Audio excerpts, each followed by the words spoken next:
c'est ça? Oui. Shabbat 24 juin 2017. Donc c'est la suite du cours de Moussard, donc cours de psychologie biblique on va dire, d'éthique, de morale, appelé le plan de bataille contre le Yetzer Hara. C'est la troisième partie, nous étions arrivés à la 22e stratégie. On a déjà donc vu 21 en deux parties, ceci est la troisième partie. Alors, la 22e stratégie que le Yetzer Hara utilise contre nous, bon, c'est ce que j'ai appelé la souveraineté charnelle. Vous allez comprendre un peu ce que ça veut dire. Et la contre-stratégie à appliquer, je l'ai appelée la souveraineté d'Elohim, souveraineté de Dieu, qui est contre la souveraineté charnelle. Alors par exemple, qu'est-ce que c'est que la souveraineté charnelle? Alors quand les événements ne tournent pas comme on le voudrait, c'est-à-dire que nous, on a des projets, on a des idées, on a des envies, etc. Et les choses autour de nous ne tournent pas comme on le voudrait, comme on le désirait. Ben, Yetzer Hara, il profite de l'occasion pour nous chuchoter à l'oreille, mets-toi en colère, fais des reproches à telle ou telle personne, ressens de la tristesse, de l'amertume, voilà, des sentiments négatifs. Si les choses ne tournent pas comme je le voudrais, c'est parce que telle personne n'a pas fait ce qu'il fallait, ou je me mets en colère contre quelqu'un, ou je me mets en colère contre moi-même, ou je me mets en colère contre Dieu lui-même. Ça peut arriver parfois, même si c'est bête, mais ça arrive. Enfin bref, Yetzer Hara utilise cette occasion-là pour susciter en nous, réveiller en nous des sentiments négatifs. Et donc j'appelle ça la souveraineté charnelle parce que ça signifie que c'est notre chair qui essaye de diriger le monde finalement. C'est-à-dire qu'on voudrait, nous-mêmes, charnellement, on a des projets charnels, des projets personnels, projets humains, qu'on voudrait voir s'appliquer dans le monde. Or, parfois, ça ne fonctionne pas. Et on s'énerve contre ça, ou on est triste, on réagit mal par rapport à ça. Donc ça veut dire que, inconsciemment, ou parfois consciemment, on voudrait que le monde soit dirigé par nous.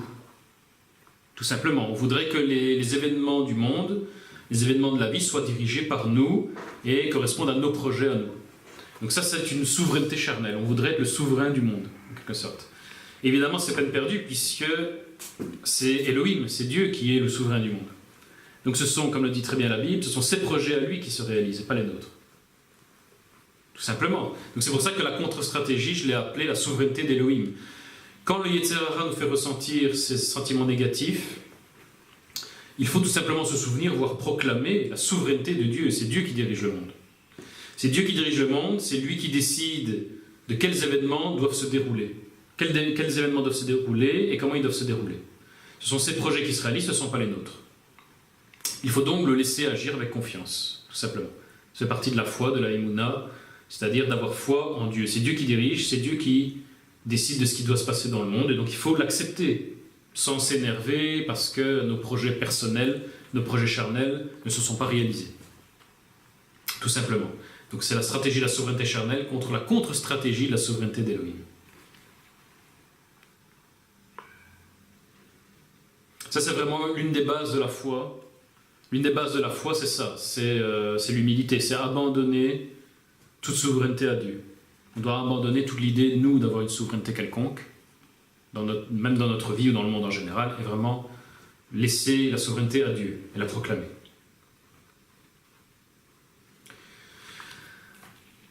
La 23e stratégie du Yetzer Hara, c'est ce que j'ai appelé la surconfiance en la stratégie. Le Yetzer Hara est très subtil. Donc vous établissez des stratégies pour lutter contre lui, et lui va utiliser cette stratégie contre vous. C'est ça qui est dingue. Donc la surconfiance en la stratégie. En quelle stratégie? La stratégie que l'on utilise pour essayer de lutter contre le Yetzer Hara. C'est-à-dire que quand on fait un plan de bataille, comme si c'est le titre du cours, quand on fait un plan de bataille avec des stratégies, point par point, etc., le Yetzer Hara, il ne va pas se laisser faire. Il ne faut pas oublier que c'est un serpent. Dans la Bible, on l'image par un serpent. Donc, et on dit, en plus, la Bible dit que c'est l'animal le plus rusé du jardin. Donc, il n'y a pas plus rusé que le serpent, sauf Dieu, évidemment. Et donc, évidemment, si vous faites un plan de bataille avec des points précis, etc., il ne faut pas croire que le serpent il va se laisser faire comme ça. Il va essayer très subtilement, de manière très rusée, il va essayer de contourner tout ça et même d'utiliser ce plan de bataille contre nous. C'est-à-dire que le fait d'utiliser un plan de bataille avec des stratégies comme ça, le Yetzer Hara va nous pousser à mettre notre confiance, voire notre totale confiance dans cette stratégie. Le problème, c'est que ça ne fonctionne pas comme ça. Il ne faut pas oublier qu'on est dans une guerre avant tout spirituelle. Il y a une guerre psychique, physique, mais c'est d'abord spirituel. Et donc, un plan de bataille, même le plus parfait possible, s'il n'est pas accompagné, comme on l'a dit, de prières, de louanges, il y a un moment, ça ne va pas marcher. Il y a un moment, ça ne va pas marcher.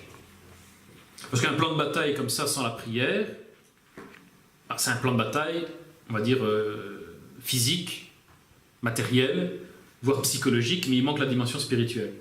Il manque la dimension de la prière, de la louange. Donc il y a un moment, ça ne va plus marcher.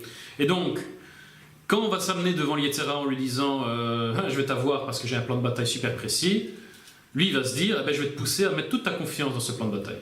Et donc tu vas te ramasser, puisque sans la prière ou sans la louange, ou avec moins de prière, moins de louange, tu vas te ramasser à un moment donné. Parce que moi, le Yetzer Hara, comme il agit aussi sur le spirituel, eh bien il va nous dépasser par le spirituel, si vous voulez. Nous on va être bloqués au niveau physique, psychique, et lui il va nous surpasser par le spirituel, il va nous vaincre. Vous voyez comment il agit. L'apôtre Paul, il a une parole, il a un verset là-dessus dans la lettre aux Romains.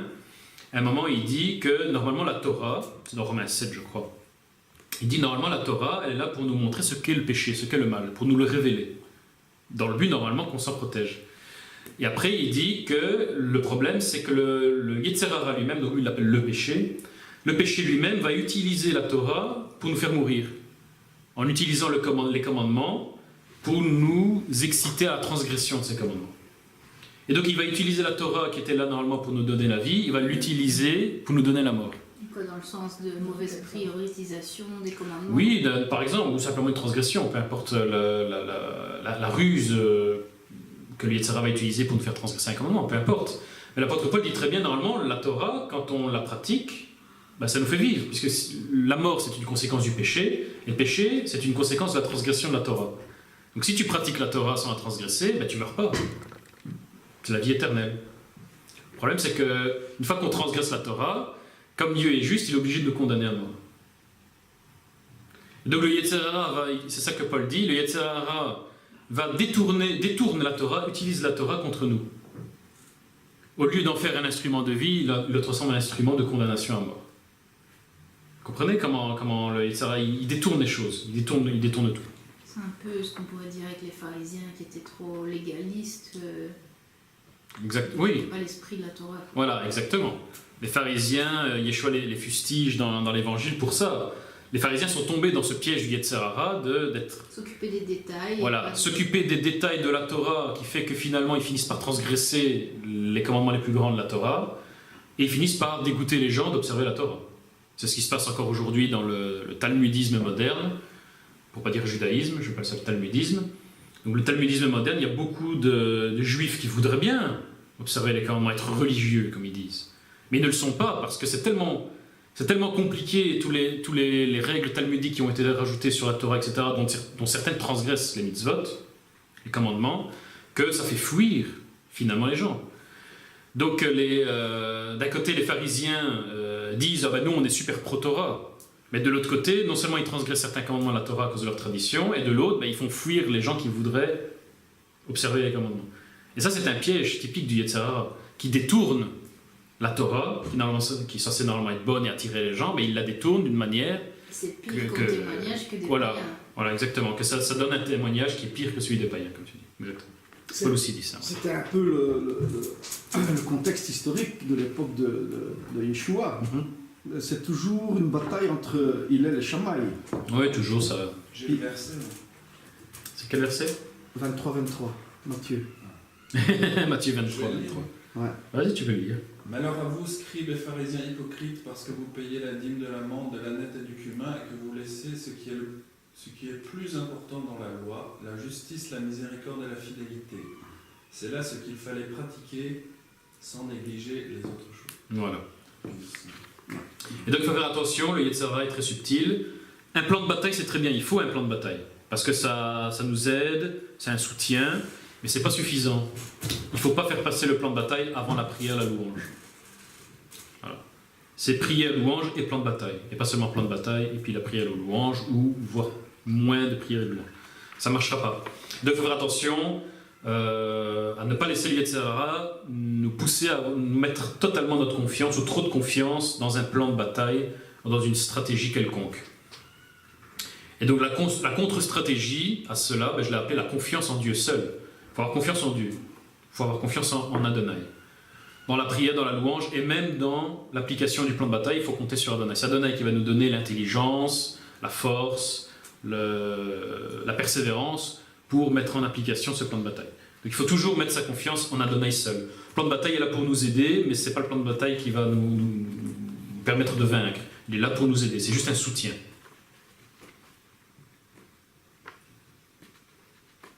Donc un homme ne peut pas se délivrer de son Yetzer Hara sans l'aide d'Adonai. Ça, la Bible elle est très claire là-dessus. Ça, le talmudisme moderne se trompe totalement. Il y a un passage dans le Talmud, on en parlera une autre fois, c'est très intéressant. Un passage dans le Talmud qui dit que suite à la destruction du second temple, les rabbins pharisiens ont décidé de se passer de la justification par les sacrifices. Ce qui est logique. Plus de temple, plus de sacrifices, donc on ne peut plus se justifier par sacrifice. Donc il y a un rabbin, je ne sais plus comment il s'appelle, on verra une autre fois, dans le Talmud, qui dit maintenant que le second temple est détruit, voilà, on va se justifier par la prière et les bonnes actions. Puisque c'est tout ce qui nous reste. Évidemment, ça ne fonctionne pas, la Bible n'est pas d'accord. Ça ne fonctionne pas comme ça. La Bible est extrêmement claire, surtout l'Évangile, que sans l'aide d'Adonai, on ne peut pas se délivrer de son propre Yetzer Hara. C'est impossible. On a absolument besoin de Dieu et de Yeshua en particulier, et de l'action de Yeshua et de l'esprit de Yeshua en nous en particulier pour se délivrer du Yetzer Hara. Ce qui fait que cela doit engendrer de la compassion vis-à-vis de nous-mêmes, de nos propres difficultés et des difficultés des autres. Puisqu'on sait qu'on ne peut pas, par nous-mêmes, par nos propres forces physiques, même psychiques, par nos propres forces, on ne peut pas se délivrer du Yetzer Hara sans l'aide d'Adonai, ça doit engendrer en nous de la compassion pour nous-mêmes et pour les autres. C'est très important. Il faut compter sur Adonai seul.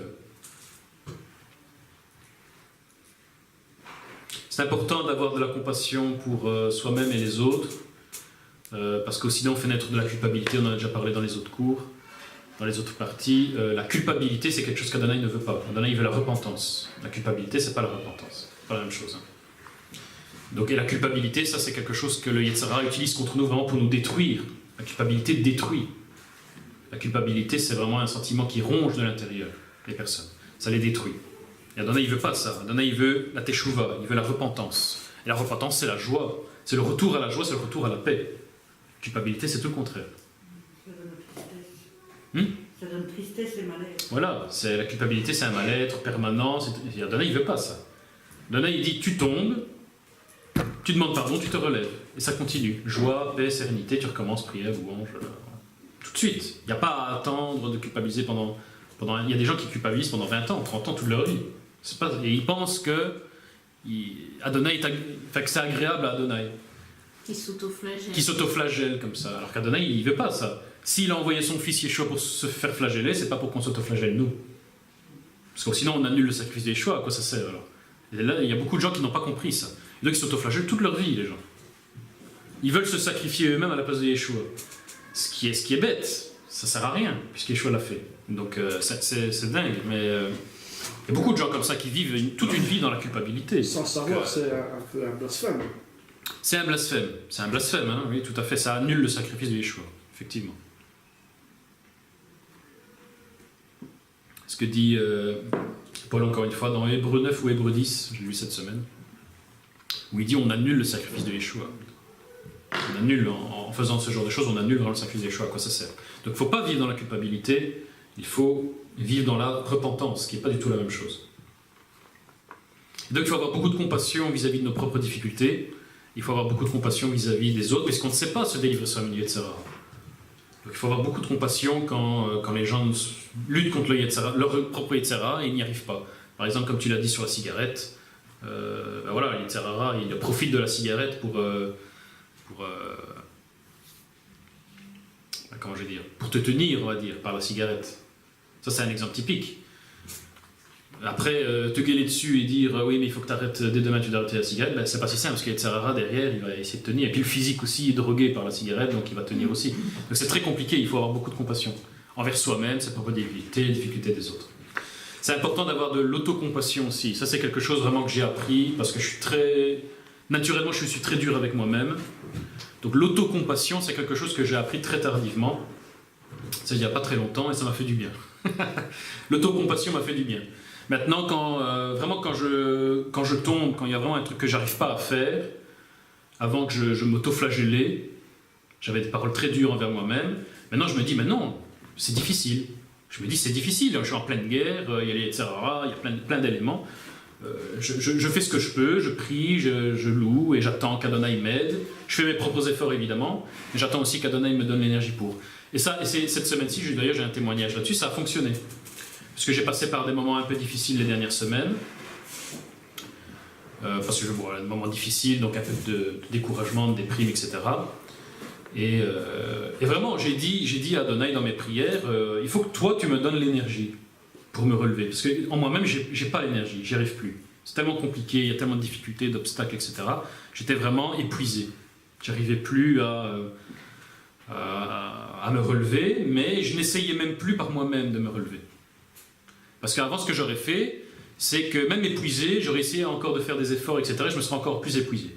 Cette fois-ci, j'ai appris les leçons du passé. Je me suis dit non, c'est Adonai qui crée le faire et le vouloir, comme c'est écrit.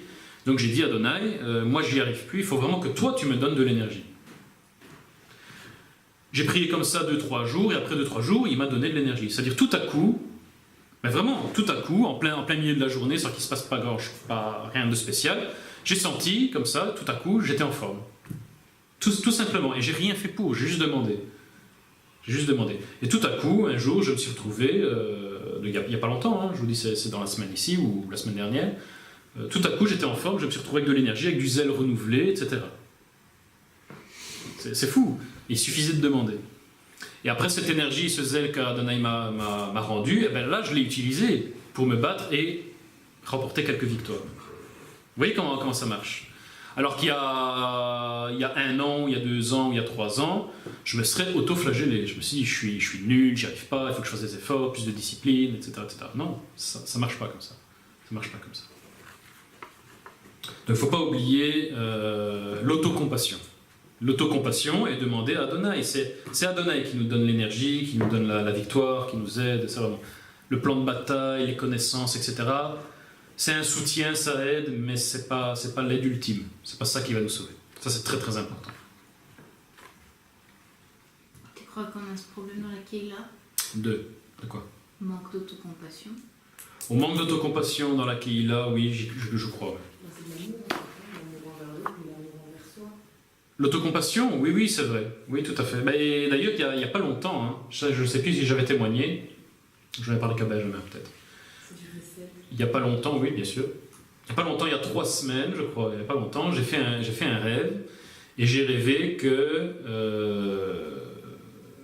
je prenais un bébé dans mes bras, un bébé qui était fâché parce qu'il voulait faire quelque chose. C'est bizarre parce que d'abord je le voyais adulte, après quand je l'ai pris, il était un bébé dans mes bras, nouveau-né dans mes bras, bon bref, c'est un rêve. Mais il était fâché, il voulait faire quelque chose, etc. Il était très pressé et moi j'ai essayé de le consoler en disant non, calme-toi, c'est pas grave. Et donc je prenais ce bébé, donc cet adulte, je le prenais dans mes bras, il se transformait en nouveau-né, et dans le rêve, je lui disais il faut que tu t'aimes. Aime-toi et tu vivras plus joyeusement, plus sereinement. Et après, quand je me suis réveillé, c'est tout, hein, mais quand je me suis réveillé, j'ai compris qu'en fait, ce bébé, c'était mon âme. Ouais, c'était mon âme, en fait.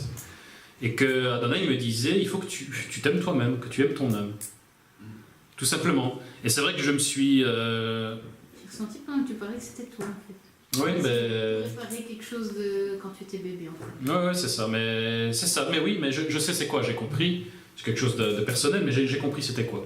Mais oui, c'est un manque d'amour envers moi-même il n'y a pas que moi, mais pratiquement tout le monde a un déficit d'amour envers soi-même, un manque d'autocompassion. Certains plus que d'autres. Moi, je trouve que ça va mieux aussi, personnellement. Oui, ça va mieux, il y a une évolution. Hein? Si tu fais cet exercice, en fait, ça ira mieux. Oui, non, mais ça va mieux, C'est s'accepter avec ses forces et ses faiblesses. bien sûr. Mais l'amour envers soi-même, comme le dit l'Écriture, il faut aimer les autres comme soi-même. Et pour aimer les autres, il faut d'abord s'aimer soi-même. C'est aussi simple que ça. Donc on est censé s'aimer soi-même, on est censé avoir de l'autocompassion avec soi-même. Si on n'a pas de recette envers soi-même, comment on va avoir de recette envers les autres? Tout simplement. Donc le recette de la miséricorde.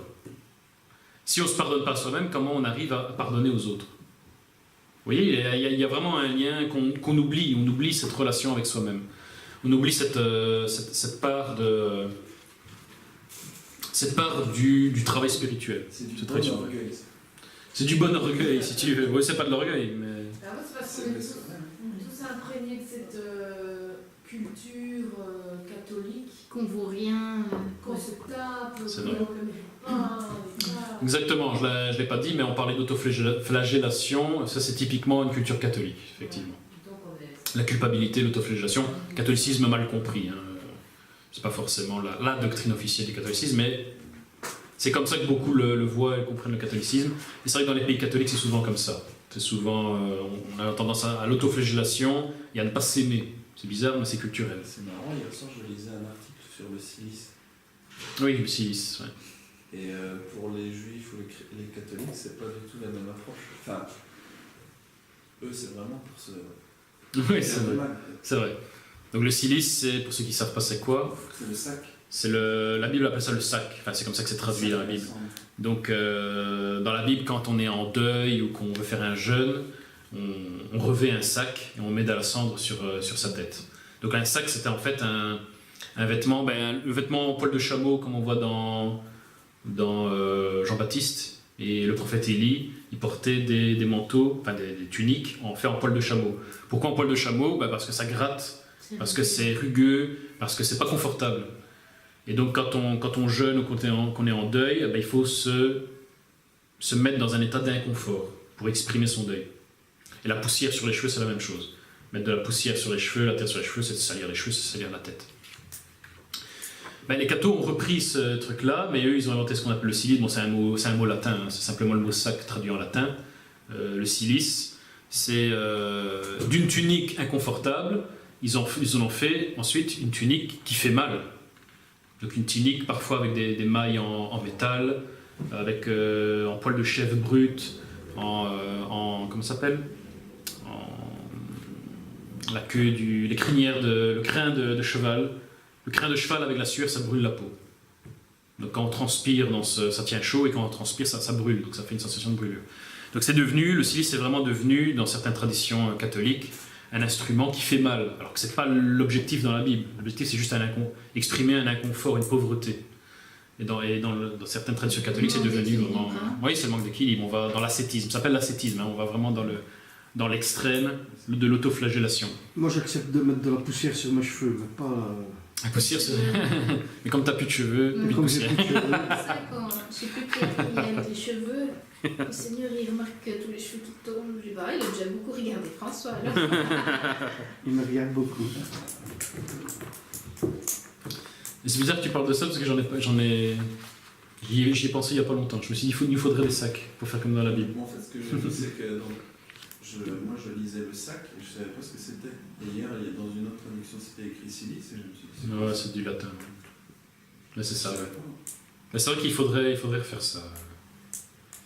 Je me souviens que... Non, pas pour toi. Hein? Pourquoi? Parce que justement, tu dois aller dans l'autocompassion. Oui, moi je vais aller dans l'auto-amour. Ça va besoin de ça. Le sac, c'est pour vous. Toi, tu as besoin de soi. Une tunique en soi.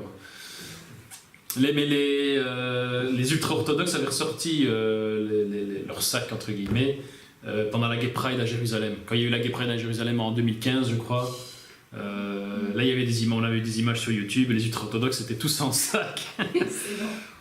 Mais sinon, c'est rare quand ils l'utilisent, mais là, pour la Gay Pride à Jérusalem, ils l'avaient J'ai vu utilisé. aussi des sacs, tu sais, comme une natte, tu sais, comme en... Oui, avec des lanières, des lattes, oui. Ouais, peut-être un truc végétal aussi que tu te mets comme ça. Oui, il y a du chanvre, il y a un peu de tout. Mais justement, c'est bizarre, hein, parce que j'ai lu ça aussi la semaine dernière. Sur Wikipédia, on peut voir le cilice de Charlemagne, je crois. Vous avez vu l'héritage catho que tu as? Bah oui, forcément. J'ai une partie d'héritage C'est catholique. quand David il est en deuil par rapport à Saul. Ouais, aussi.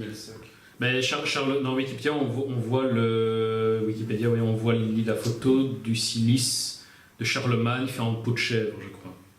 Et il est... on peut le voir dans une église, je ne sais plus laquelle. Bref. Je ne savais pas que Charlemagne avait encore un cilice, mais il le mettait en... Bon, c'est intéressant. Donc Shabbat prochain, non pas Shabbat prochain, c'est pas un jour de deuil, mais dimanche prochain, tous en cilice. En cilice. Un pour Kippour, en cilice. Non, mais c'est intéressant.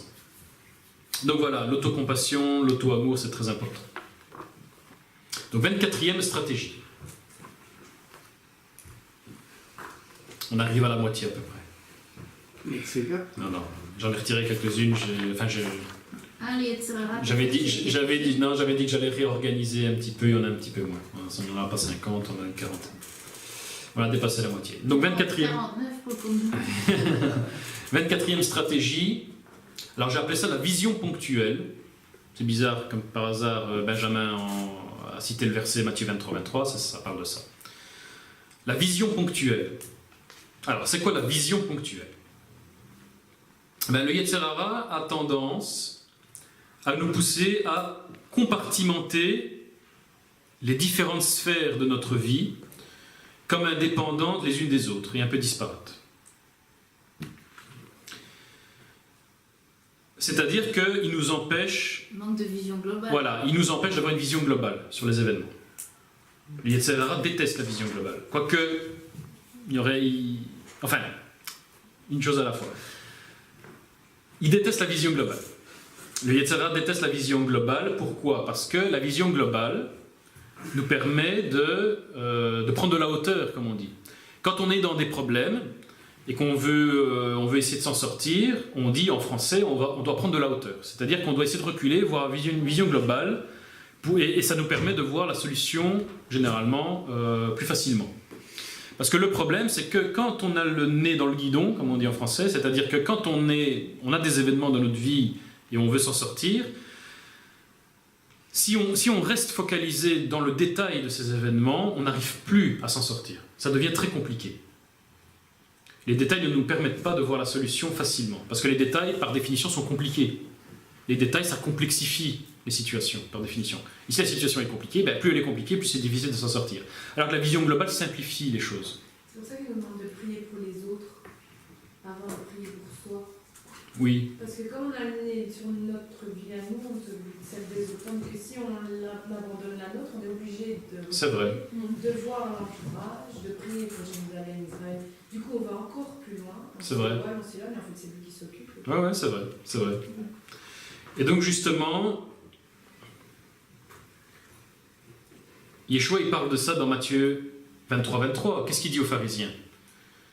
Il dit, oui, vous faites les détails de la Torah ou de vos traditions, donc vous payez la dîme sur le cumin, etc., mais en ne regardant que ces détails, et en passant tout votre temps, toute votre énergie dans ces détails, vous en venez à transgresser des commandements globaux, et vous en rendez même pas compte, puisque vous ne regardez que le détail.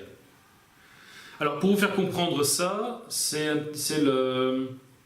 l'image de quelqu'un qui regarde un tableau dans un musée. Si vous regardez un tableau dans un musée, vous ne savez pas voir le détail et le global en même temps. Soit vous vous approchez, vous mettez votre nez sur le tableau pour regarder tous les petits détails que le peintre y a mis, donc vous ne voyez plus le tableau en global, vous ne voyez que le petit point que vous regardez. Et si vous vous reculez de 3 mètres pour voir la peinture en global, vous ne voyez plus les petits détails que le peintre a mis. C'est-à-dire qu'il est absolument impossible pour un être humain de voir les choses en détail et en global en même temps. C'est pas possible. Soit de vous concentrer sur une vision détaillée, soit de vous concentrer sur une vision globale. On ne sait pas faire les deux en même temps. Et en fait, la Bible, elle ne nous dit pas de faire les choses en même temps, parce que ce n'est pas possible. Elle nous dit qu'il faut d'abord avoir une vision globale. C'est ça qu'Yeshua dit, d'abord la vision globale. Et une fois que tu t'es assuré que tu respectes la vision globale, alors tu t'approches pour commencer à respecter le détail. Normalement, c'est comme ça qu'il faut fonctionner. Sans jamais transgresser le global. C'est d'abord la vision globale, ensuite on s'approche pour le détail, mais ce détail ne doit jamais nous faire oublier ou transgresser le global dont on s'est occupé avant. Vous comprenez? Normalement, c'est comme ça que la Bible nous demande de fonctionner. Mais c'est pas comme ça qu'on fonctionne. Soit les gens restent dans le global par paresse, par ignorance, par tout ce que vous voulez, ils restent dans le global pour rester dans le simple, dans le vague, et donc ils transgressent le détail sans s'en rendre compte, ce qui n'est pas une bonne chose. Ou alors au contraire, ils ne regardent pas le global, ils s'intéressent qu'au détail, donc ils transgressent le global. Ou alors, ils s'intéressent au global, puis ils vont dans le détail, mais ils ont oublié le global. Et donc ils transgressent le global aussi. Yeshua donne l'exemple de Matthieu 23. Oui, maintenant un autre exemple. Est-ce que quelqu'un pense à un autre exemple pour imager ça? Disons que les chrétiens sont plutôt... Ah oui, voilà, j'ai un autre exemple. Il faut aimer son prochain, c'est ça qui compte, et tout le reste c'est des détails que finalement on ne s'en soucie plus. C'est vrai, globalement les chrétiens sont dans le global et les juifs sont dans le détail. C'est bizarre, mais c'est comme ça. Globalement, c'est vrai. Maintenant, j'avais un exemple, en fait, je l'ai écrit, j'avais oublié. Par exemple, je prépare Erev Shabbat. Je commence à préparer Erev Shabbat. Content d'avoir le temps de bien préparer Erev Shabbat pour une fois, voilà, je suis content. Tout à coup, le téléphone sonne. Un ami me demande de lui donner un coup de main urgent. Alors, si je ne vois pas le plan global, je commence à m'énerver sur cet ami. Je suis en train de préparer Erev Shabbat, ça va être Shabbat, et lui, il m'appelle pour me déranger, me faire aller à 20 km chez lui pour l'aider à faire quelque chose d'urgent. Donc, je commence à m'énerver parce que ça va empêcher de faire Erev Shabbat, etc., etc. Par contre, si je vois le plan global, je ne m'énerve pas. Pourquoi je ne m'énerve pas? À votre avis, pourquoi je ne m'énerve pas? Parce que c'est le plan de Dieu qui t'appelle, que tu as décroché, tu as accepté de décrocher, donc tu assumes. Oui, en quelque sorte, mais plus positif. Qu'est-ce que tu allais dire? Mais bon, ce qui est le plus important, c'est peut-être de rencontrer la personne. C'est en partie ça, mais j'allais dire plus détaillé. C'est-à-dire que le plan global, je suis en train de préparer Erev Shabbat. Dans quel but? Dans le but de faire Shabbat. D'accord. Or, Shabbat, c'est quoi? C'est pas seulement le repos. C'est le jour qui est consacré à Dieu, à son royaume et à tout ce qui gravite autour de son royaume, de l'œuvre divine, quoi. Donc, cela implique d'aider les gens qui en ont besoin. C'est ce que Yeshua montre dans les évangiles. Il reproche aux pharisiens de ne pas aider les gens qui sont malades, qui sont dans le besoin le jour de Shabbat. Alors que justement, le jour de Shabbat est fait pour ça. Vous comprenez? Et donc, justement, si je vois le plan global, que je vois le Shabbat, la mitzvah du Shabbat de manière globale, quand quelqu'un me téléphone le jour du Shabbat parce qu'il a besoin d'un coup de main urgent, je ne vais pas m'énerver. Il me téléphone le Shabbat pour l'aider. Justement, le Shabbat est fait pour aider les gens, entre autres. Donc aller l'aider, ça fait partie de la mitzvah du Shabbat. Donc, si j'avais la vision globale de la mitzvah du Shabbat, je ne m'énerverais pas. Au contraire, je serais content qu'Adonai ait poussé cette personne-là à m'appeler à ce moment-là, parce que ça montre qu'Adonai, il veut que je fasse Shabbat en aidant cette personne-là. C'est ça, mon accomplissement de ce jour de Shabbat. Ça dépend. Vous comprenez comment... Ça se discute aussi, hein, si c'est pour déménager un Shabbat... Non, mais ça dépend du pourquoi, du coup de main. Là, j'ai mis coup de main urgent. Là, c'est vraiment une bonne raison, quoi.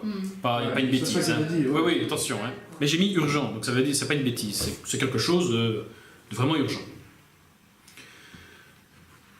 Donc vous comprenez le problème. Maintenant, il y a un autre problème qui était... Il y a un autre exemple qui ressemble à peu près à celui-là et qui était dans le livre de Shalom Aroush, sur la foi. C'était une histoire vraie. Une histoire vraie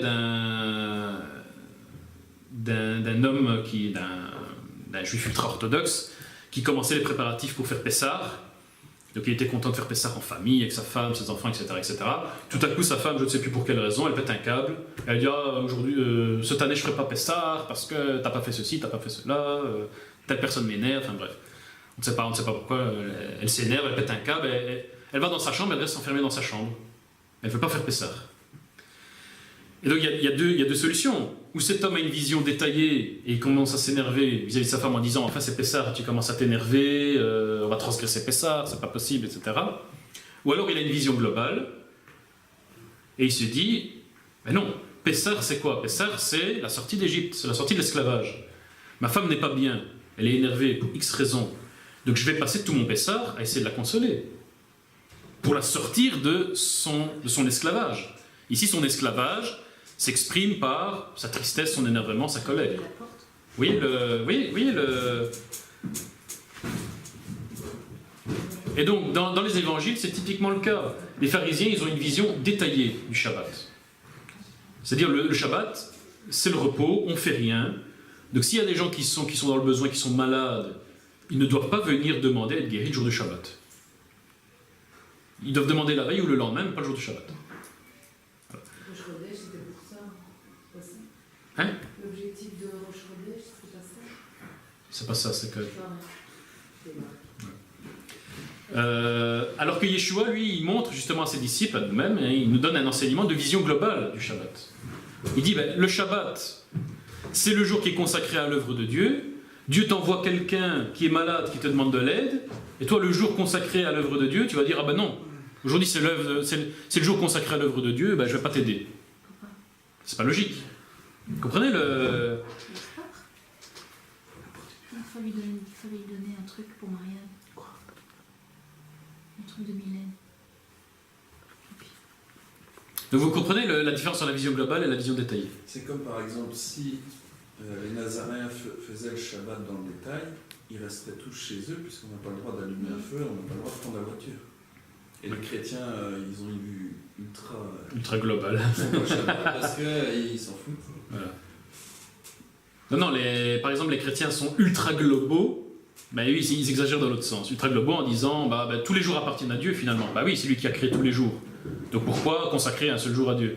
Moi je consacre tous les jours. En fait, il ne consacre aucun jour finalement, puisque tous les jours il travaille. Tous les jours de la semaine il travaille, donc c'est pas consacré à Dieu. Donc... Mais ils ont une vision très globale, ultra globale des choses, et donc ils en viennent à transgresser tous les détails de tous les commandements forcément. Je dis ça pas méchamment, mais c'est le cas. Alors que, comme le dit Yeshua dans les évangiles, chez les pharisiens, donc chez les rabbiniques aujourd'hui, c'est exactement le contraire. Ils sont tellement détaillés, ils ont tellement le nez dans le guidon, qu'ils en viennent finalement à faire, comme le dit Paul, ils en viennent à faire blasphémer les païens, ou même les autres juifs non religieux, parce qu'ils voient le comportement qu'ils ont, et que ça leur fait rejeter la Torah. Combien de juifs disent « Ah, moi je ne fais pas la Torah », parce que c'est difficile, parce que c'est pas bien, parce que etc. Alors qu'en fait, ils pensent Talmud. Ils pensent règles talmudiques, toutes les traditions humaines qui ont été rajoutées, qui sont difficiles à porter, etc. etc. Alors qu'en fait, il ne s'agit pas de la Torah, il s'agit de la tradition. Mais eux, ils font l'amalgame entre la Torah et la tradition, et donc ils rejettent même Dieu à cause de ça. Il n'y a pas de hasard. Hier, j'ai regardé un reportage. Je ne sais pas si vous connaissez l'émission... comment ça s'appelle? J'irai dormir chez vous. Elle est... Hein? C'est quoi là? Non, c'est une émission, j'irai dormir chez vous, c'est génial. C'est un type qui fait le tour du monde tout seul avec des caméras, et il filme son voyage, et donc, mais il essaie de loger chez l'habitant, il est au contact avec les gens, et il essaie de loger chez l'habitant, c'est génial. Et l'un de ses pires reportages, malheureusement, c'est en Israël. Parce que là, évidemment, les Israéliens ne sont pas très hospitaliers vis-à-vis des non-juifs. J'ai regardé ça justement hier. Je ne sais pas pourquoi, mais je l'ai regardé hier. Et hein, pardon? Non, Et donc quand il débarque en Israël, évidemment il arrive dans un quartier ultra-orthodoxe de Jérusalem, et il se fait dévisager par tous les ultra-orthodoxes. Tous les ultra-orthodoxes le dévisagent, personne ne veut lui parler, personne ne veut lui répondre, personne ne veut l'inviter chez lui. Et lui il se dit, où je suis, c'est la première fois que je viens en Israël, ils me dévisagent tous. Et à un moment, je dis ça de manière triste, mais c'est la réalité des quartiers orthodoxes en Israël, c'est ça. À un moment, il y a un jeune qui accepte de lui parler parce qu'il parle français, et il parle avec lui, vraiment 5 minutes. Et ce jeune-là doit avoir 18-19 ans, c'est un étudiant en yeshiva, et il connaît rien du tout. À part le Talmud, c'est un ignare complet. Un ignare complet, il ne sait rien, il ne sait même pas où se trouvent les pays, la géographie, il ne connaît rien, il n'a aucune culture, vraiment, il ne sait rien du tout. Quoi, mais le type parle. Mais non, mais mais il discute, il lui pose des questions, et tu vois que cet étudiant yeshiva lui pose aussi des questions, et il ne comprend rien. Le type, il est à côté de la plaque. Et donc le reporter français se dit, mais en fait, tu ne connais pas la géographie, tu ne connais rien. Et le mec a doit avoir 19-20 ans. En fait, ce type-là, il est dans une yeshiva, il étudie que le Talmud, et rien d'autre. Et il connaît rien. Et donc vous imaginez qu'un journaliste français qui arrive là, il débarque à Jérusalem chez les orthodoxes, il est reparti de là en se disant mais ces gens sont fous, c'est des ignares, ils sont méchants, ils sont pas hospitaliers. Il est allé chez des Israéliens non religieux aussi. Bah oui, mais lui il débarque comme ça. Donc à un moment il rencontre quand même des religieux un peu différents qui l'invitent chez lui, etc. Mais ils sont très différents. Mais au moment où il débarque chez les orthodoxes à Jérusalem, il se dit mais où je suis tombé. Et ça donne une image mais pourrie. Ça donne une image pourrie du judaïsme. Après, ceux qui n'ont pas voulu relever la madame qui était tombée. Voilà, à un moment, bah oui, à un moment, il y a un orthodoxe un ultra-orthodoxe qui arrive dans sa direction, il l'interpelle, lui dit vous savez me dire où se trouve la place, machin chose. Et le mec lui parle pas. Il s'arrête devant lui, il le regarde et il marmonne comme ça. Le type il dit mais qu'est-ce qu'il fait? Et le type lui montre simplement qu'il a un texte de prière en main, sans lui dire, il fait et puis il s'en va.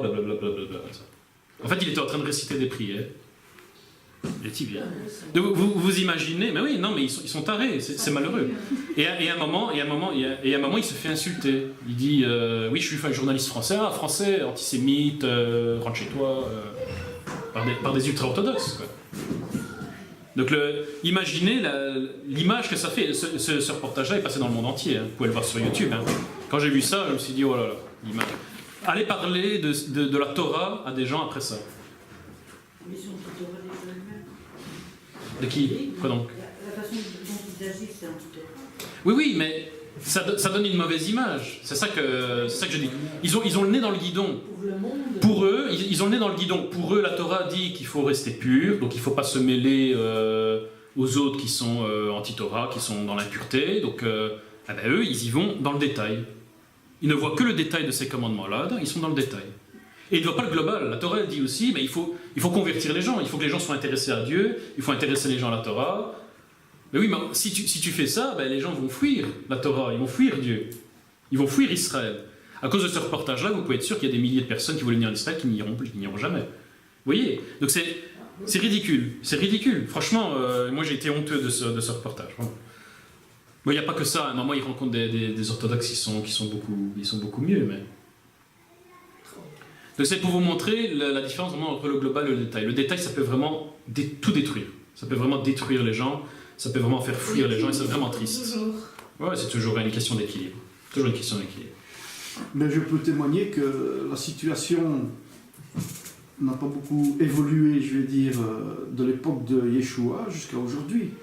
Parce que, vu que je vais tous les ans en Israël, et que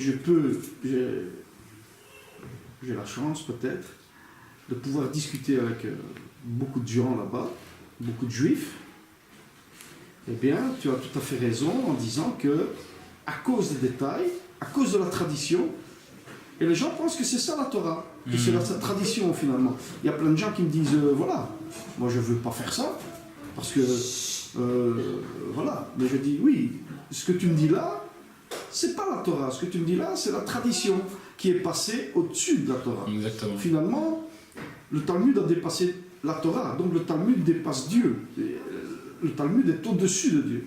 Or, le Talmud dit que c'est d'abord la Torah qu'il faut respecter. Et que si une tradition vient contredire la Torah, cette tradition elle va être caduque. Mais non. En finale, c'est toujours l'histoire de Shammai et Hillel. Et que voilà, c'est la lourdeur par rapport à...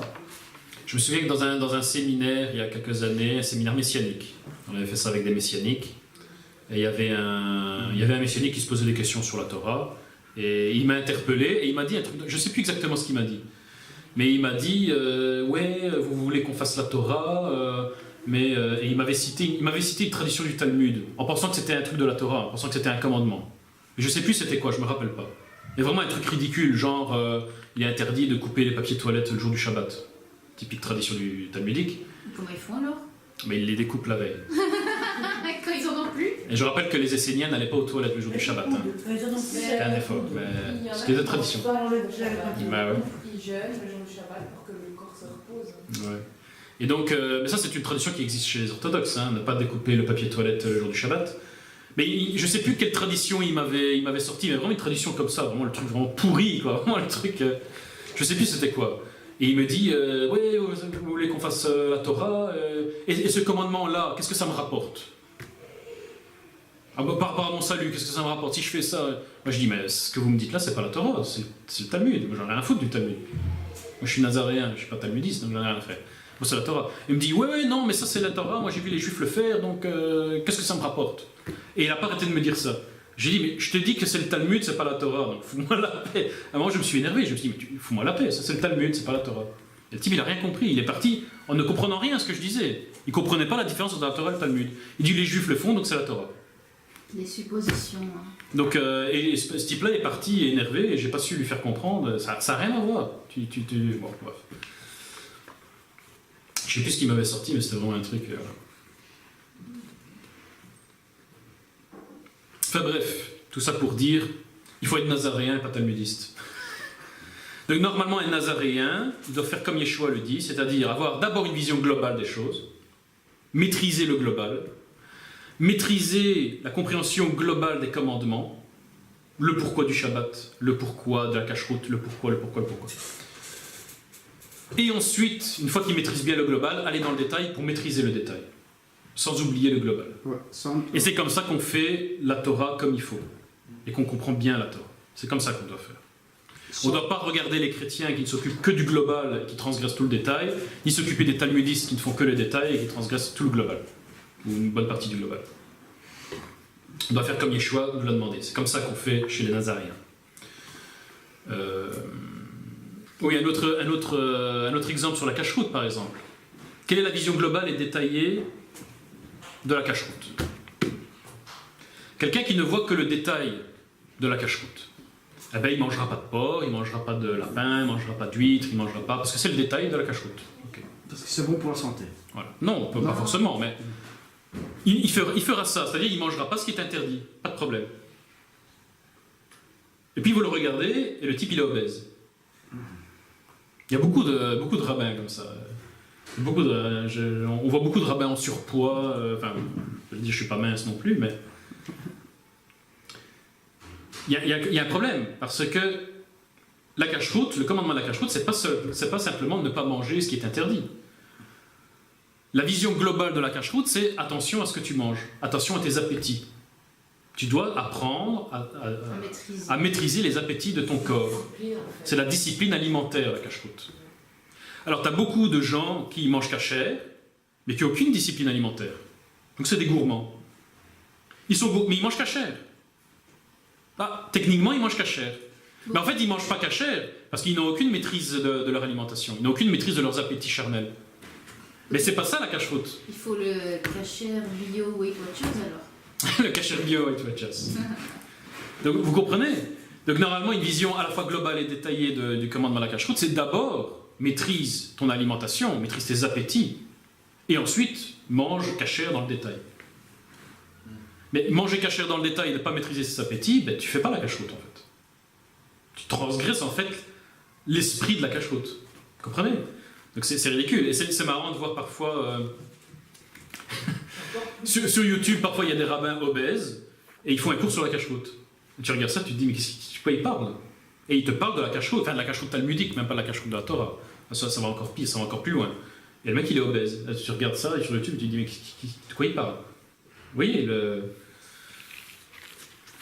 Donc oui, j'ai un peu de surpoids, mais justement, je suis en train de travailler ma maîtrise alimentaire. Même si je mange déjà cachère, mais... Se mettre au cru, ouais. Non, mais voilà. Mais vous comprenez la différence entre le global et le détail. C'est très important. C'est l'un des thèmes centraux des évangiles. C'est très très important.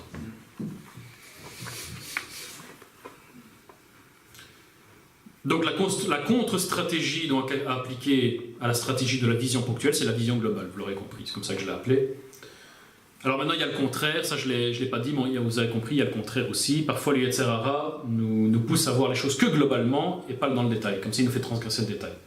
Mais ça c'est un tout petit peu moins grave, tant que ce n'est que temporaire. Non, ce n'est que temporaire. Comme Yeshua dit, la priorité c'est le global. Mais ça doit être que temporaire. À un moment, il faut arriver au détail et quand même respecter le détail aussi. D'accord? Mais donc la stratégie du Yetzirah est aussi inverse, il peut nous bloquer que dans le global toute notre vie, comme globalement dans le christianisme. Alors qu'en fait, ça ne peut être que temporaire. À un moment, il faut arriver au détail. Est-ce que c'est clair? C'est un peu compliqué, mais vision globale, détail, vous avez compris? C'est très très important, très très important.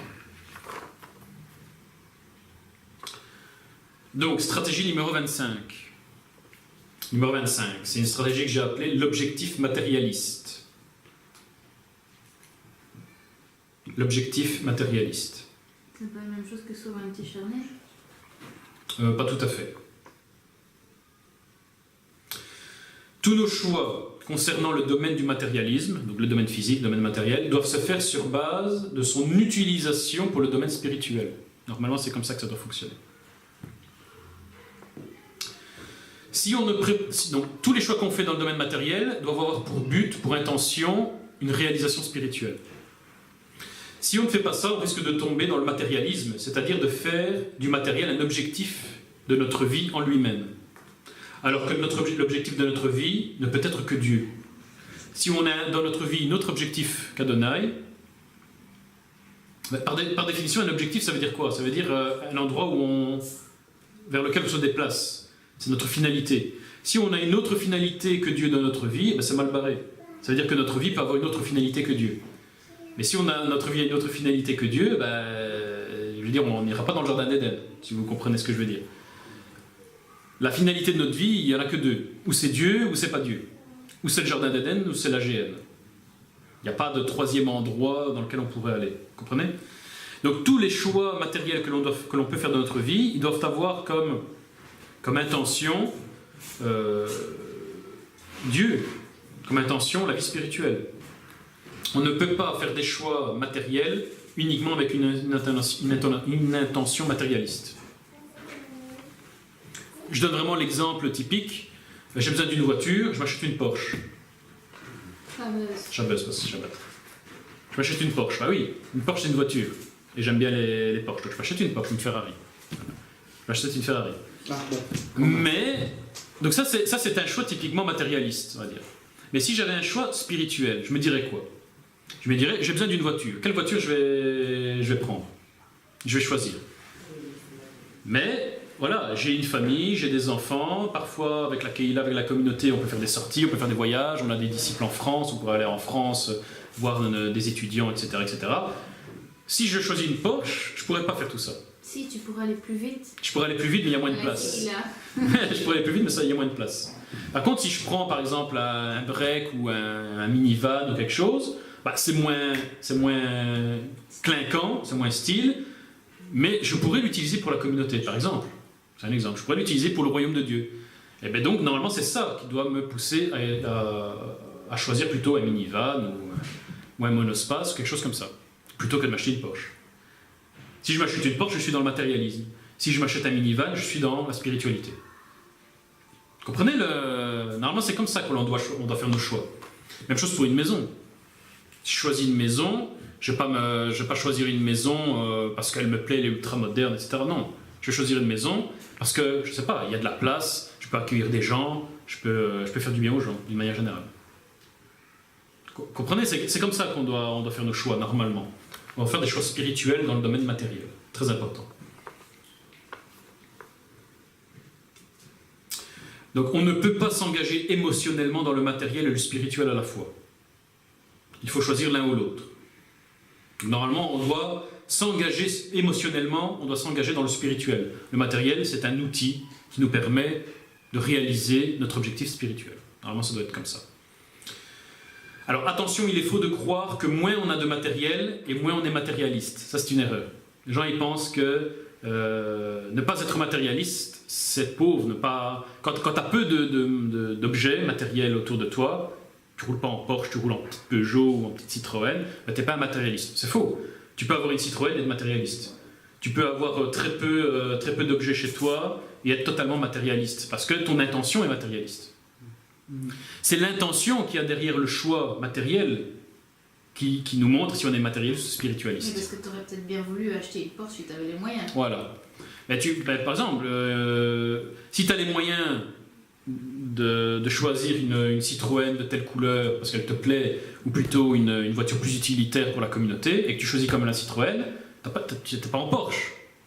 Donc quelqu'un pourrait dire, bah, il n'est pas matérialiste, il roule dans une petite Citroën. Oui, mais non. Il a choisi la petite Citroën parce qu'elle avait la belle couleur, parce qu'il y avait des sièges en cuir, parce que ça lui plaît. Au lieu de regarder l'utilité spirituelle qu'il aurait pu avoir avec une voiture qui avait le même prix, mais qui était par exemple plus spacieuse, plus... vous comprenez ce que je veux dire? Donc c'est une erreur de croire que c'est la quantité de matériel qui fait le matérialiste. Non, c'est l'intention qui est derrière le choix qui fait le matérialiste. Un pauvre peut être plus matérialiste qu'un riche.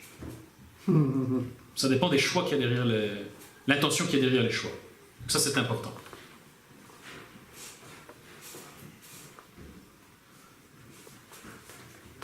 Donc le matérialisme dépend du but, de l'intention qu'il y a derrière le choix ou l'achat, et non de la quantité des possessions matérielles. C'est important. Pas tomber dans le panneau. Ben, on n'aura pas fait beaucoup aujourd'hui, dis donc. 4. 26e, on a presque fini pour aujourd'hui. 26e. Ça, c'est la plus belle. La 26, je l'ai appelée l'autocécité, je sais pas, l'auto-aveuglement.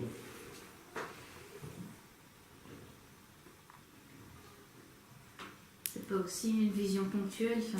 Oui, c'est vrai. Donc l'auto-aveuglement, l'autocécité, c'est-à-dire que normalement il faut prendre le temps régulièrement de s'auto-analyser pour repérer nos défauts, nos qualités et pour pouvoir s'améliorer. Il ne faut pas oublier que normalement on est dans une démarche de perfectionnement. C'est pour ça qu'il faut faire Idbo des doutes. Voilà, Idbo des doutes, la prière spontanée notamment, ça aide. Il faut s'auto-analyser régulièrement pour voir où on en est. Le mois dernier ou l'année dernière, j'avais tel défaut, telle qualité, qu'est-ce que j'ai réussi à améliorer? Où je dois encore m'améliorer, etc., etc. Si on ne prend pas le temps régulièrement de faire des auto-analyses comme ça, c'est impossible de se perfectionner. C'est impossible. Ça fait partie intégrante du travail spirituel, l'auto-analyse. Le Yetzer Hara tente d'ailleurs, il a bien compris, il tente de nous empêcher de faire une auto-analyse, notamment en nous enlevant le temps. Généralement, ce qui nous empêche de faire une auto-analyse, c'est le temps. J'ai des choses à faire. Parce que pour faire une auto-analyse, il faut vraiment stopper, prendre une après-midi, prendre un moment et vraiment s'auto-analyser. Voilà, un moment tranquille, silencieux, on se retrouve vraiment seul pour une auto-analyse. Donc généralement, la stratégie qu'utilise le Yetzer Hara, c'est le manque de temps. Donc j'appelle ça l'autocécité, l'auto-aveuglement sur soi-même, l'absence d'auto-analyse. Et donc 27e, la 27e stratégie, elle va avec celle-là. C'est l'absence d'apprentissage global. Donc c'est un peu la même chose. C'est-à-dire que c'est aussi une capacité de faire une auto-analyse, mais cette fois-ci plus globale. Donc l'auto-analyse, la 26e stratégie, c'était l'auto-analyse, c'était détaillé. C'est une auto-analyse détaillée. Quelque chose qui se fait régulièrement sur des détails. Détail des défauts, détail des qualités, etc. Quelque chose qui se fait régulièrement. L'apprentissage global, c'est quelque chose de global, c'est une auto-analyse globale qui se fait sur des stratégies à long terme. Est-ce que la stratégie que j'ai appliquée l'année dernière est une stratégie efficace qui me permet de me perfectionner ou pas? Donc encore une fois, il y a deux types d'auto-analyse différentes. Il y a une auto-analyse détaillée qui se fait régulièrement et une auto-analyse globale qui se fait une fois par an. Vraiment une grosse auto-analyse globale qui se fait sur, non pas les détails des défauts des qualités, mais sur les stratégies que l'on a employées, sur les plans de bataille que l'on a écrits par exemple pour essayer l'année qui vient de se perfectionner. Et donc cet apprentissage global nous permet de remettre en cause, non pas nos qualités et nos défauts, mais les stratégies que l'on a appliquées ou que l'on doit appliquer. Hein, ce sont deux choses différentes. Et là, le Yetzer Hara, évidemment, même chose. Le Yetzer Hara essaie de nous empêcher de faire cet apprentissage global. On peut établir nos projets sur 10 ans, 20 ans. Voilà, par exemple. Oui, par exemple. Il faut les deux, auto-analyse détaillée, régulière, et auto-analyse globale sur plusieurs années. Il faut les deux. S'il manque une de ces auto-analyses-là, le perfectionnement, le cheminement ne sera pas efficace. Mais c'est bien quand on fait le point, etc. Mais quel outil on se donne? Comment on sait qu'on va s'améliorer avec quoi? Comment? J'ai un problème à tel niveau, tel niveau, tel niveau. je vais refaire le point 6 mois après, bah, ça n'a pas changé. Parce qu'en fin de compte, je ne me suis pas donné les moyens. Mais les moyens, c'est quoi? Justement, ça c'est dans l'apprentissage global que tu te poses la question des moyens à long terme.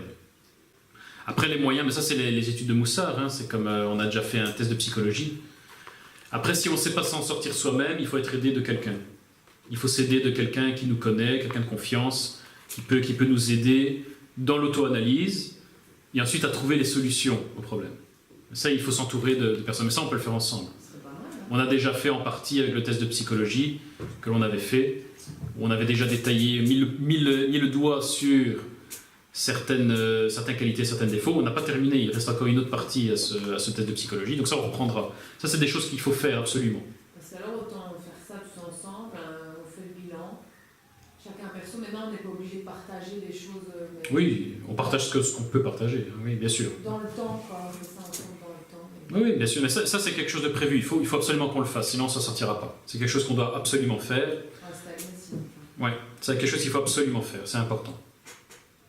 Et quoi, genre une fois par an, puis une fois par trimestre Parce qu'en plus, il y a le calendrier de l'Homère qui, quand on l'a fait, je me suis dit, en fait, ça sert à ça. Oui. Après une semaine, j'ai travaillé ça, mais franchement, qu'est-ce que j'ai vraiment fait? Oui, exactement. Mais Rosh Chodesh sert déjà à faire une auto-analyse tous les mois. Normalement, à Rosh Chodesh, on est censé faire l'analyse du mois passé. C'est ce qu'on fait. Et ensuite, une fois par an, à Kippour et à Sukkot, on fait l'auto-analyse globale de l'année écoulée, dans les points positifs et les points négatifs. Donc, normalement, on peut organiser ça une fois par mois à Rosh Chodesh et une fois par an après Sukkot, par exemple, parce que Kippour, ou même à Kippour si on veut. Mais... Donc ça, c'est quelque chose qu'on peut faire. Après, normalement, il faudrait faire des stratégies sur 10 ans, mais bon, ça moi, c'est... j'aimerais bien qu'on fasse une fois un atelier objectif pour chacun personnellement. Sur 10 ans. Oui, mais ça, on peut le faire, tu en avais parlé. Hein. Ça, on peut le faire. Et ça motive, ça aussi. Mais comme aujourd'hui c'est Rosh Chodesh, on peut déjà en parler aujourd'hui. Je ne sais pas si tu avais besoin de préparer quelque chose ou tu peux lancer le sujet aujourd'hui. Éventuellement, oui. On peut lancer le sujet aujourd'hui. Alors, on va faire la dernière. C'est la 28e. C'est ce que j'ai appelé la stratégie des pulsions et émotions charnelles. Pulsions et émotions charnelles. Ouais, est-ce que c'est différent de la souveraineté charnelle, ça? Oui, parce que la souveraineté charnelle... C'est quand quelque chose s'est passé qui n'est pas selon... Voilà, la souveraineté charnelle, c'est la volonté. Ici, on est dans la pulsion. La pulsion, c'est pas une volonté. Tout ça imbrique, évidemment, mais c'est pas exactement la même chose. Hein. Il y a des subtilités. Ici, je fais un gros résumé. Après, il faudrait rentrer dans le détail de toutes ces choses-là. Mais on va le faire. En fait, ce qu'on va faire, une fois qu'on aura terminé ce cours, on va essayer d'appliquer déjà les stratégies. Et ensuite, on va discuter de ce qui a marché, de ce qui a fonctionné, de ce qui n'a pas fonctionné. Et vous allez voir que Yetzirah va à chaque fois essayer de trouver une subtilité dans les stratégies que je vous donne ici. Il va essayer de trouver une faille. Et ça, c'est bien parce que à chaque fois qu'il va essayer de trouver une faille et qu'il va réussir à la trouver, il faut la noter. Parce qu'on va essayer de bloquer toutes les failles, en fait. Yetzirah, il va être obligé de se montrer comme ça. Et il va montrer toutes ses stratégies. Et donc il va peut-être utiliser des stratégies qui ne sont pas dans le plan de bataille, et donc on va pouvoir ajouter. Et ça, donc on va ensuite aller, stratégie par stratégie, on va essayer de rentrer dans le détail. Les stratégies, parce que ça c'est du global pour l'instant, on pourrait vraiment essayer de faire quelque chose en béton armé, vraiment un plan de bataille très complet. Mais ça, on le fera après. On le fera après au cas par cas. Et donc le Yetzirah manipule nos pulsions physiques et nos émotions pour nous faire fauter. Pour ça, c'est clair, je pense qu'on l'a tous vécu. C'est pourquoi c'est clairement écrit dans les livres des Maccabées, qui pour les Nazaréens ne sont pas apocryphes, je le rappelle. Ils n'étaient pas apocryphes dans le judaïsme du 1er siècle, les livres des Maccabées. Dans les livres des Maccabées, notamment le numéro 4 Maccabées, explique très bien que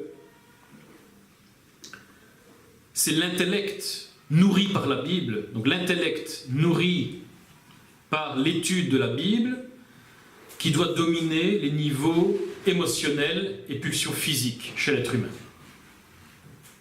Comme on dit, c'est pas un hasard si Adonai a créé l'être humain avec son cerveau au-dessus de son cœur et au-dessus de ses parties génitales. Les parties génitales sont le symbole, on va dire, des pulsions charnelles, pulsions physiques. Le cœur, c'est... ou le ventre, parfois ça dépend. C'est le symbole, on va dire, des émotions, des pulsions émotionnelles. Et le cerveau, forcément, c'est le symbole de l'intellect.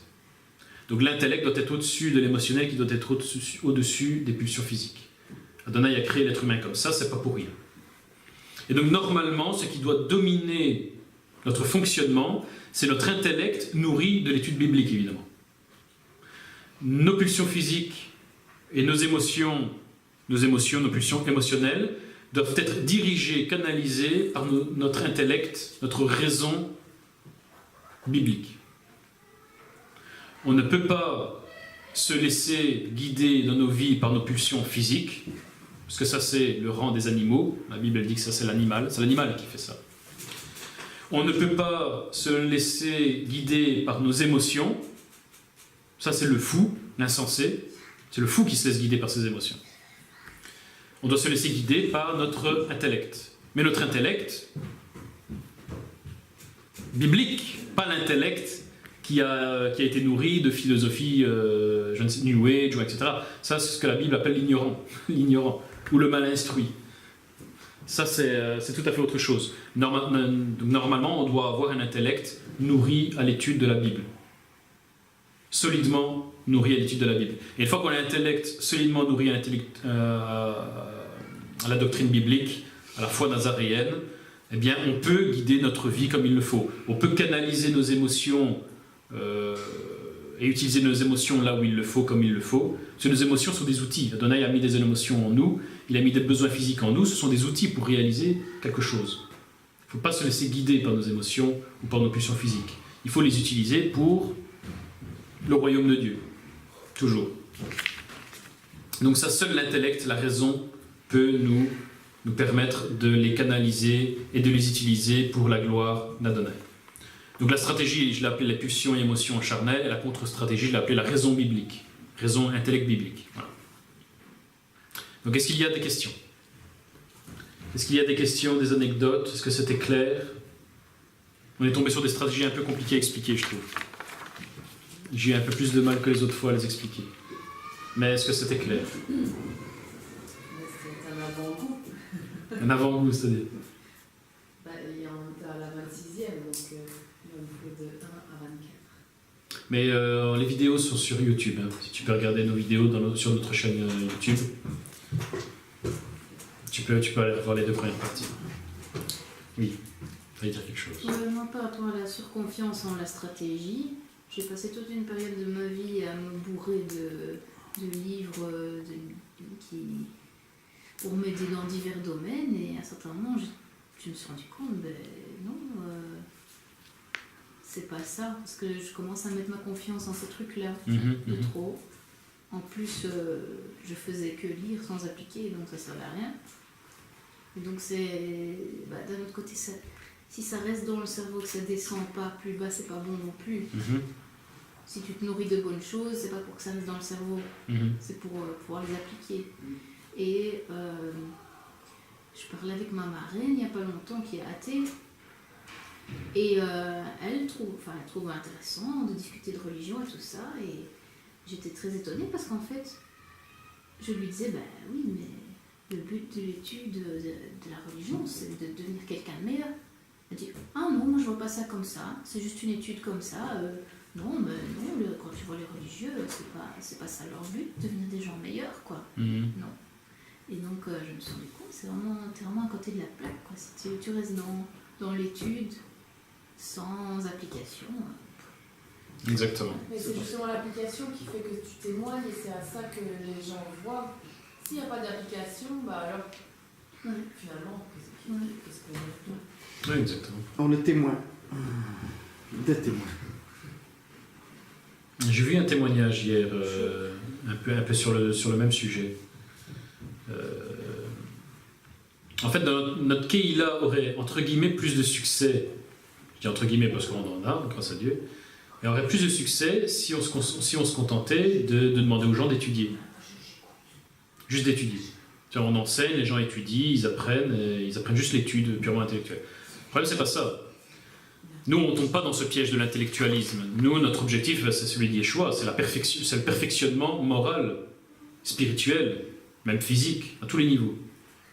Il faut être quelqu'un de bien. Il ne faut pas juste étudier ce qui est bon. C'est pas une curiosité. Voilà, c'est pas une curiosité intellectuelle. On n'étudie pas la Torah ou l'Évangile comme on étudierait des mathématiques, de la grammaire, de la conjugaison. C'est pas ça. À un moment, l'étude doit être transformatrice. Elle doit nous transformer dans le cœur.